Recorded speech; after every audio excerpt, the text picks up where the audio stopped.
Hi, I'm Jesse Bocksnick with the Sebastian County Extension Office, and today I'm going to talk to you a little bit about how to start and prepare for your own backyard poultry flock. Before starting your backyard flock, always check your local zoning regulations to see if poultry production is prohibited. Then, once you have made sure there are no restrictions, you must decide if you're going to produce eggs or meat. For this podcast, we're going to focus on egg production. When preparing for chicks, you will need to have a brooder box ready. This does not have to be expensive or elaborate. This will have to be a dry, protected shelter that can be temperature controlled. You will need infrared heat lamps for the chicks. For 1-day-old chicks, the temperature should be 90 to 95 degrees and should be decreased by 5 degrees weekly until around 70 degrees. Check the chicks routinely for signs of overheating or being cold. If they're getting too hot, they'll be spaced out, and if they're getting too cold, they'll be all crowded together on top of each other.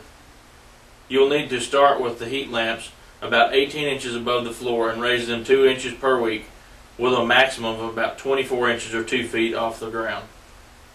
Always remember to have a good litter covering such as peanut hulls, rice hulls, or ground corn cobs, not newspaper or plastic.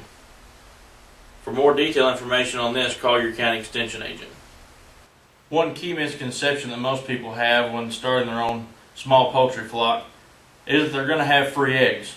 Most people forget that they're going to have housing costs, feed costs, and most importantly, your time.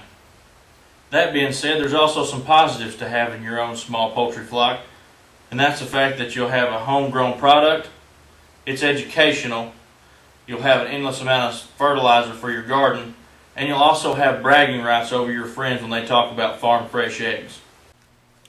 Backyard poultry housing does not have to be elaborate or fancy, but it does have to be substantial enough to protect your backyard flock.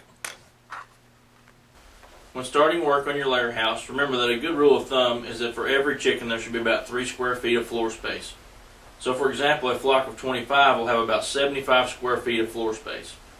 The structure should also be able to protect not only the birds, but the feeders and laying nests from the environment, as well as hold the roost area. Your house should have at least 1 laying nest for every 4 birds in your flock. You should also put in 4 inches of fresh litter before each flock or after cleaning out the old litter. A good source of litter here in Arkansas is pine shavings or rice hulls. Don't use hardwood shavings because they have been known to mold and cause infections. Don't forget to provide a source of fresh air to your chicken house. One way to do this is to allow your birds to go outside. This not only provides fresh air but helps contribute to the rural atmosphere. I would recommend fencing in these small flocks for their own protection from predators or even cars in urban areas. A fence also helps keep your neighbors happy. When putting in these fences, remember not only to prepare for the ground predators digging in, but also those that can climb over or fly in from above. Raising a backyard poultry flock can be a very rewarding experience, but it also brings with it responsibility of livestock ownership. I hope that everyone has fun with their backyard farms.